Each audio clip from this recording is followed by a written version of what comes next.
video, I'm gonna turn Sri Lankan foods into character design. If you haven't watched my other videos where I turn American, Brazilian, Japan and other countries' food into character design, come on, hurry up, run fast and go watch them. Okay, anyways, I don't like talking too much.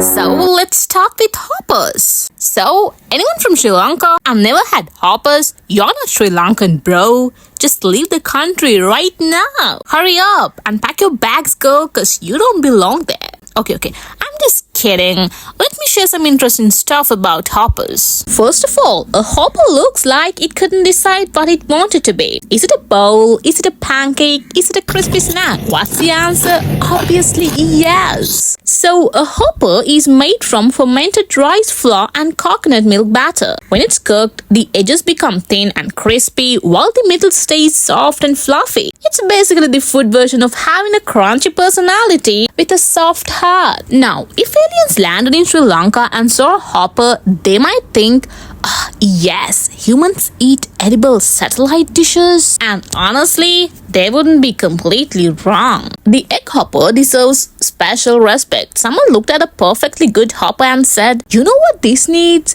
An egg in the middle.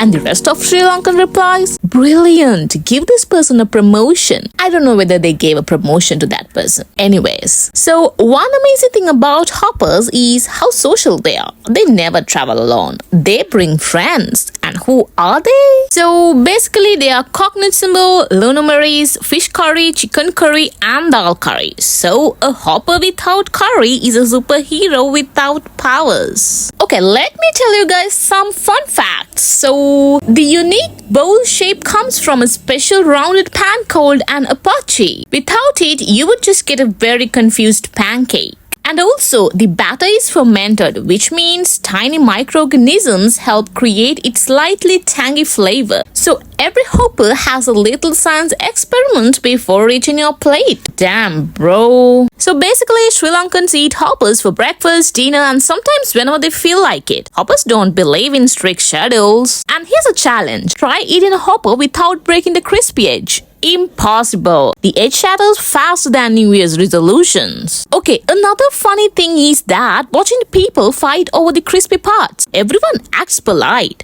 Please, you take it. But inside they're thinking, if you touch that crispy edge, our friendship is over. And then there's the famous hopper count problem. You sit down and say, I'll only eat 3 hoppers. 3 hoppers later, maybe 1 more. And then 5 hoppers later, I'm just helping reduce food waste.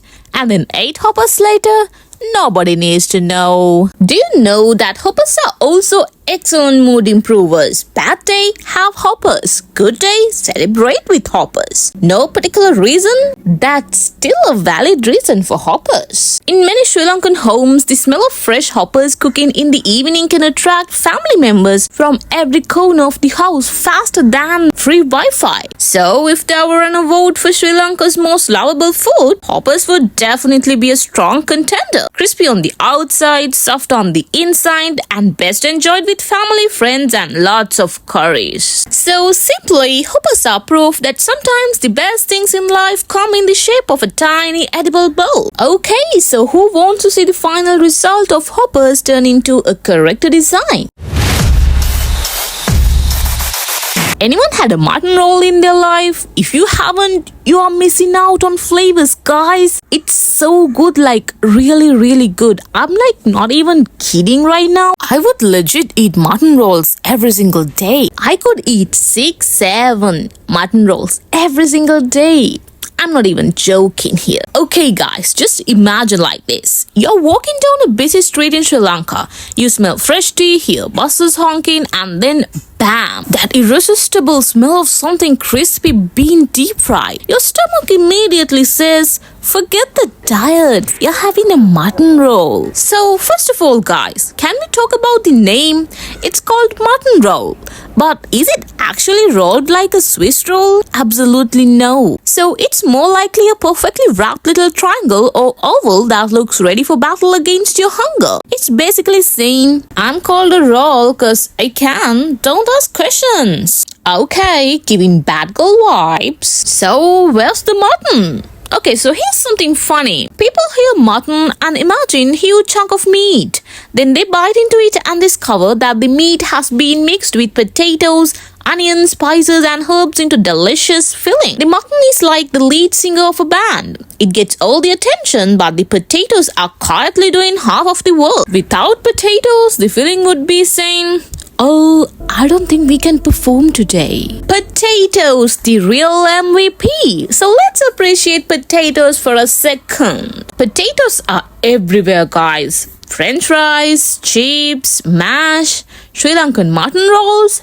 Yeah, potatoes again. Potatoes are basically the actors who appear in every movie. If vegetables had an award ceremony, potatoes would win best supporting ingredient every single year. Absolutely. So it's a tiny package with a big personality. Have you noticed how small a mutton roll looks? It fits neatly in your hand. You think one will be enough. 5 minutes later, maybe just one more. Then another. Then suddenly the paper bag is empty. Who ate them? You did. The mutton roll has magical disappearing powers, and scientists still haven't explained it.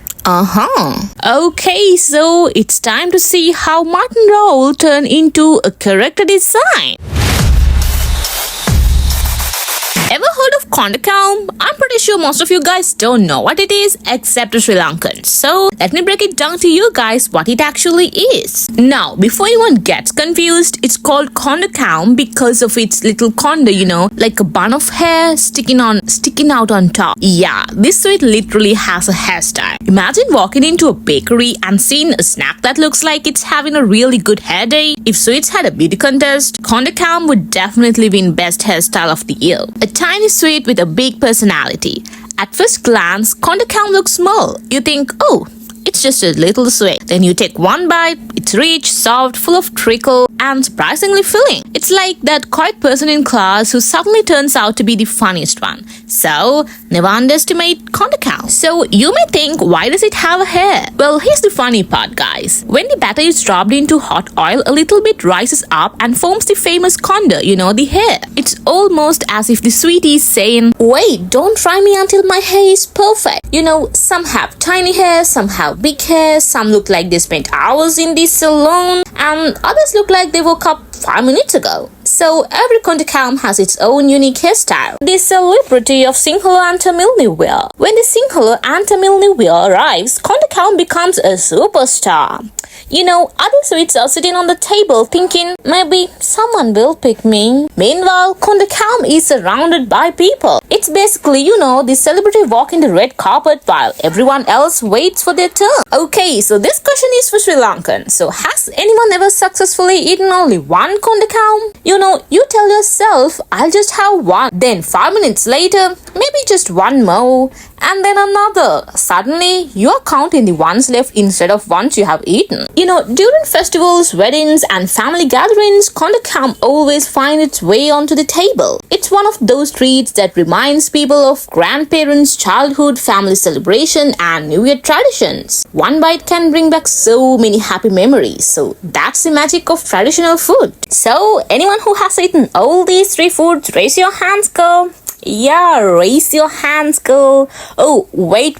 Sri Lankans cannot raise their hands because, they definitely have eaten them. So, who are not from Sri Lanka can raise their hands, girls. So, raise your hands in the comments, guys. Okay, great. That's the end of the video and hope you guys enjoyed it. So, comment down below which country should I do next. And yeah, let's see you from the next video.